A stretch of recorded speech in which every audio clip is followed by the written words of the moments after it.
Subscribe now and press the bell icon. ফজরের আজান ভেসে আসছিল, কিন্তু আজানের ধ্বনি যতটা মধুর ততটাই ভারী ছিল রহমান আলীর বুক। এই আজান শুনেই একসময় তার চোখ ভেজে যেত, আর আজ চোখ ভিজছে ঠিকই, তবে সেটা কান্নায় নয়, অসহায়ত্বে। রহমান আলী গ্রামের সবচেয়ে পুরনো মসজিদের পাশে ছোট্ট টিনের ঘরে থাকেন। বয়স ৪৫ ছুঁই ছুঁই, মাথার চুলে পাক ধরেছে, চোখের নিচে ক্লান্তির ছায়া। একসময় এই রহমান আলীই ছিল গ্রামের সম্মানিত মানুষ, সৎ ব্যবসায়ী, নিয়মিত নামাজি, কারো হক মারতেন না।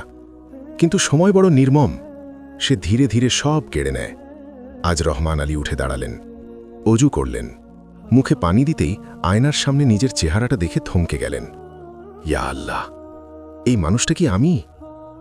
একটা সময় ছিল মানুষ তাকে দেখে সালাম দিত, আর আজ মানুষ রাস্তা বদলায়। আজ থেকে ৭ বছর আগে রহমান আলীর জীবন ছিল একেবারে আলাদা। গ্রামের বাজারে তার একটা ছোট মুদির দোকান ছিল, নাম আল আমিন স্টোর। এই দোকানের নামকরণও তিনি করেছিলেন হাদিস শুনে। সৎ ব্যবসায়ীরা কিয়ামতের দিন নবী, সিদ্দিক ও শহীদদের সাথে থাকবে। রহমান আলী বিশ্বাস করতেন, রিজিক আল্লাহ দেন, হারাম পথে গেলে হয়তো বড় হওয়া যায়, কিন্তু টিকে থাকা যায় না। তার দোকানে কখনো ভেজাল ছিল না, ওজন কম দিতেন না, কাউকে ঠকাতেন না। কিন্তু এই সততাই একদিন তার সবচেয়ে বড় অপরাধ হয়ে দাঁড়াল। গ্রামে তখন নতুন একজন প্রভাবশালী লোকের উত্থান, হাজি করিম উদ্দিন। বিদেশ থেকে টাকা এনে বড় ব্যবসা শুরু করেছে। তার বড় গুদাম, বড় ট্রাক, বড় বড় লোকের সাথে ওঠা বসা। মানুষ তাকে ভয় পেত, আর ভয় থেকেই সম্মান জন্মায়। এই সমাজে সেটাই নিয়ম। হাজি করিম বাজারে এসে রহমান আলীর দোকানের দিকে তাকিয়ে হেসেছিল। এই দোকানটা এখনো টিকে আছে? তার কণ্ঠে ছিল তাচ্ছিল্য। একদিন হাজি করিম নিজে এসে রহমান আলীর দোকানে দাঁড়াল। শোন রহমান, তোর দোকানটা আমার গুদামের সামনে পড়ছে, ব্যবসার দিক দিয়ে সমস্যা। রহমান আলী শান্ত গলায় বলেছিলেন, হাজি সাহেব, এই দোকানটা আমার বাপদাদার জায়গা, কাগজপত্র সব ঠিক আছে। হাজি করিমের চোখ শুরু হয়ে গিয়েছিল। এই বাজারে আমি যা চাই সেটাই হয়, দোকান ছাড়বি নাকি ছাড়তে বাধ্য হবি? রহমান আলী সেদিন শুধু বলেছিলেন, আমি কারো ক্ষতি করছি না, আল্লাহর উপর ভরসা আছে। এই একটা বাক্যই তার জীবনের মোড় ঘুরিয়ে দেয়। পরের সপ্তাহ থেকেই সমস্যা শুরু হলো। হঠাৎ করে বাজারে গুজব ছড়ালো, রহমান আলীর দোকানে নাকি ভেজাল পণ্য। কেউ বলল চাল নাকি পচা, কেউ বলল তেল নাকি মেশানো। রহমান আলী হতভম্ব। সে জানে এটা মিথ্যে, কিন্তু মিথ্যে যখন শক্তিশালীদের হাতে পড়ে তখন সত্যও দুর্বল হয়ে যায়। একদিন বাজার কমিটির লোক এসে দোকান সিলগালা করে দিল। তদন্ত চলবে। রহমান আলী কাপা কণ্ঠে বলেছিল, ভাই, আমি কোনো অপরাধ করিনি। জবাব এলো, উপরে নির্দেশ আছে। উপরে মানে হাজি করিম। সেদিন বাজারে রহমান আলীকে দাঁড় করিয়ে তল্লাশি করা হলো। মানুষ জড়ো হলো। যারা একসময় সালাম দিত তারা আজ ফিসফিস করছিল, দেখেছিস, সোজা মানুষ বেশি সোজা হয় না। রহমান আলীর মাথা নিচু। সে চিৎকার করেনি, প্রতিবাদ করেনি, কারণ সে জানে যেখানে জুলুম ক্ষমতার সাথে জোট বাঁধে সেখানে চিৎকার করলেই অপরাধ প্রমাণ হয়। সেদিন দোকান বন্ধ হল। সেদিন থেকেই রহমান আলীর রিজিক বন্ধ হল। রহমান আলীর ঘরে তখন ৩ জন মানুষ, স্ত্রী আয়েশা খাতুন আর 2 সন্তান, 12 বছরের ছেলে ইমরান আর 8 বছরের মেয়ে মারিয়া। প্রথম কয়েকদিন আয়েশা কিছু বলেনি, কিন্তু এক রাতে যখন চাল শেষ হয়ে এলো সে চুপচাপ বলল, আপনি কি অন্য কোথাও কাজ খুঁজবেন? এই প্রশ্নটা তীরের মতো বুকে বিঁধল। একজন স্বামী, একজন বাবা, এই প্রশ্ন শুনতে কতটা অসহায় লাগে সেটা শুধু আল্লাহ জানেন। রহমান আলী সেদিন রাতের নামাজে কাঁদল, ইয়া আল্লাহ, আমি কারো হক মারিনি, তবু কেন এই পরীক্ষা?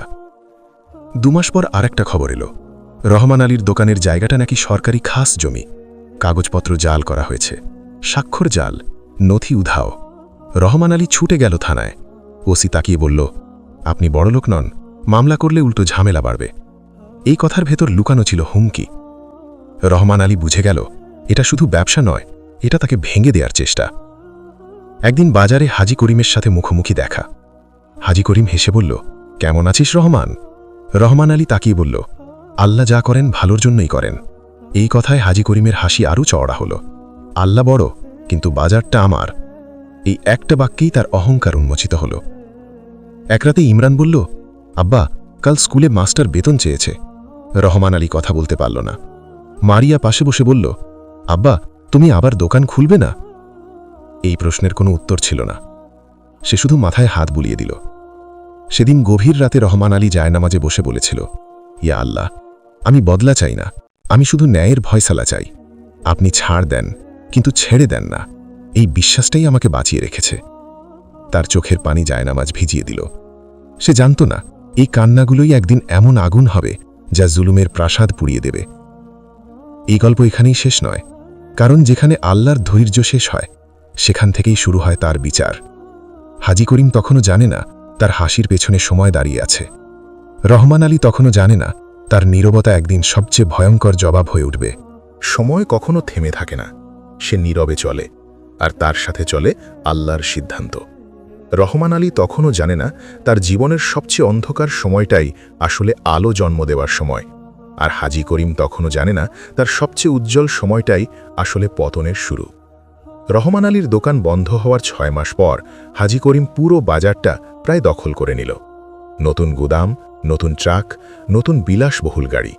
লোকজন বলতো এই লোকটার কপাল খুব ভালো, কিন্তু কপাল নয়, এটা ছিল আল্লাহর ছাড়। আর আল্লাহ যখন কাউকে ছাড় দেন তিনি সময় দেন, তওবা করার সুযোগ দেন, কিন্তু হাজী করিম সেই সুযোগকে উপহাসে পরিণত করল। একদিন বাজারে বসে হাজী করিম বলছিল, এই এলাকায় আমার অনুমতি ছাড়া পাতাও নড়ে না। কেউ একজন হেসে বলেছিল, হাজী সাহেব, আল্লাহ আছেন। হাজী করিম গম্ভীর হয়ে বলেছিল, আল্লাহ আছেন আকাশে, আর বাজারটা আমার হাতে। এই কথাটা বাতাসে হারিয়ে যায়নি, এই কথাটা লেখা হয়ে গিয়েছিল। অন্যদিকে রহমান আলী তখন দিনমজুরি করে, কখনো ইট ভাঙে, কখনো ধান কাটে। একদিন ফজরের নামাজ শেষে মসজিদের ইমাম ডেকে বললেন, রহমান ভাই, ঢাকায় আমার এক পরিচিত লোক আছে, সে সৎ লোক খুঁজছে তার গুদামের হিসেব দেখার জন্য। রহমান আলী অবাক, আমি তো পড়াশোনা বেশি করিনি। ইমাম হেসে বললেন, বেশি লেখাপড়ার প্রয়োজন নেই, একজন সৎ ব্যক্তি প্রয়োজন, কিন্তু তুমি সৎ, এইটাই তোমার যোগ্যতা। সেদিন রহমান আলী ঢাকায় গেল। কেউ জানত না এই যাত্রায় আল্লাহর পরিকল্পনার প্রথম দৃশ্যমান ধাপ। ঢাকায় গুদামের মালিক মোস্তাফিজ সাহেব, তিনি রহমান আলীর দিকে তাকিয়ে শুধু একটাই প্রশ্ন করেছিলেন, তুমি কি ঘুষ খাবে? রহমান আলী চমকে উঠেছিল, তারপর শান্ত গলায় বলেছিল, আমি হারাম খেলে বড় হতে পারব, কিন্তু বাঁচতে পারব না। আল্লাহর হাতে একদিন ধরা পড়তেই হবে। মোস্তাফিজ সাহেব দীর্ঘক্ষণ চুপ করেছিলেন, তারপর বলেছিলেন, আজ থেকেই কাজ শুরু করো। 2 বছরের মধ্যে রহমান আলী হয়ে উঠল মোস্তাফিজ সাহেবের সবচেয়ে বিশ্বাসযোগ্য মানুষ। গুদামের হিসেব, লেনদেন সবকিছু তার হাতে, আর সবচেয়ে বড় কথা, তার হাত দিয়ে 1 টাকাও এদিক সেদিক হয়নি। এই 2 বছরেই আল্লাহ তার সম্মান ফিরিয়ে দিতে শুরু করলেন। কিন্তু গল্পটা এখানেই শেষ না। এদিকে হাজী করিমের ব্যবসা হু হু করে বাড়ছে, কিন্তু বাড়ছে তার লোভও।